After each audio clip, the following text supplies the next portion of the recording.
Gwalior collectorate में हर मंगलवार होने वाली जनसुनवाई पर अब सवाल उठने लगे हैं। सरकार और प्रशासन भले ही जनसुनवाई को आम लोगों की समस्याओं के समाधान का जरिया बताता हो, लेकिन जमीनी तस्वीर कुछ और ही कहानी बयां कर रही। कई फरियादी शिकायत लेकर पहुंचते हैं, आवेदन देते हैं और फिर कार्रवाई के इंतजार में अधिकारियों के चक्कर काटते रहते हैं। सवाल है, अगर शिकायतों का समाधान ही नहीं होना है तो फिर जन सुनवाई में लोगों को बार बार बुलाने का क्या मतलब। ग्वालियर से हमारे संवाददाता संजय सिंह भदौरिया की रिपोर्ट के अनुसार ऐसा ही एक मामला ग्वालियर के विक्की फैक्ट्री इलाके से सामने आया है। यहां बटाई पर जमीन लेकर खेती करने वाले किसान कल्याण सिंह गुजर का आरोप है, रामनगर इलाके में कुछ भूमाफिया सरकारी जमीन पर अवैध प्लॉटिंग करते करते उनकी खेती की जमीन तक पहुंच गए। किसान का आरोप है कि जब उन्होंने इसका विरोध किया तो दबंगों ने उनके साथ मारपीट और धमकी देने की कोशिश की। किसान पिछले मंगलवार को भी अपनी शिकायत लेकर कलेक्ट्रेट पहुंचा था।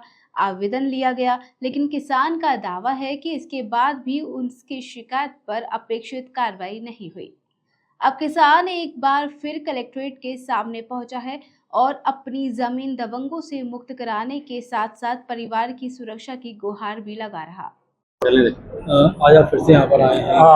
आज हम फिर से यहाँ पर आए थे। कलेक्टर मैडम ने आश्वासन दिया था कार्रवाई करने के लिए। अभी बोला हमसे आपके यहाँ FIR उन लोगों पर की जाएगी और आपका काम कर दिया जाएगा। इससे पहले जब आप आए थे तो कोई कार्रवाई नहीं हुई? क्या हुआ? कोई कार्रवाई नहीं थी उससे पहले। क्या मामला क्या है? मामला अपना जमीन वाला है। हाँ, सरकारी ज़मीन है। इसके बगल से अपनी 121 बीघा ज़मीन है, सुरेश चौबे की ज़मीन है।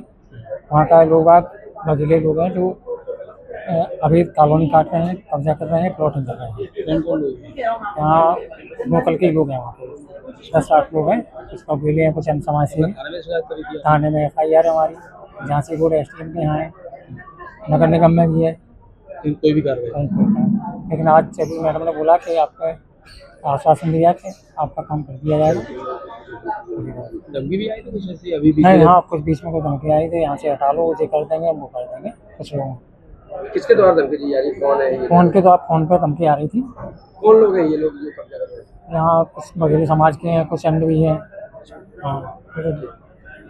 कलेक्टर रुचिका सिंह चौहान ने किसान को कार्रवाई का आश्वासन दिया है, लेकिन बड़ा सवाल यही है कि क्या इस बार आश्वासन कार्रवाई में बदलेगा? क्या प्रशासन कथित भूमाफियाओं के खिलाफ ठोस कदम उठाएगा या फिर यह शिकायत भी उन तमाम आवेदनों की तरह सरकारी फाइलों में दबकर रह जाएगी? हमारे रूटीन अलग अलग प्रकार के लोग आते हैं। इसमें से कुछ होते हैं जो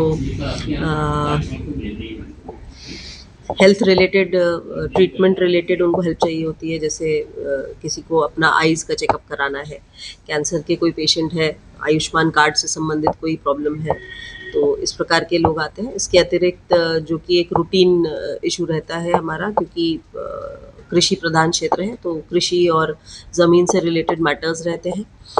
1-2 और प्रकरण है जिसमें रिकॉर्ड में मिलने में उनको कुछ समस्या महसूस हो रही थी, तो रिकॉर्ड रूम प्रभारी को भी उसमें निर्देशित किया गया। तो इसी प्रकार के कुछ मामले मैडम ऐसे देखे गए जिसमें ठेकेदार पटवारी और आरआई के द्वारा सही सीमांकन नहीं हो रहे हैं। सीमांकन आप जानेंगे एक बहुत ही सब्जेक्टिव टाइप का इशू है। जनरली आप ये कहना बहुत संभव नहीं है कि सही किया है या गलत किया है।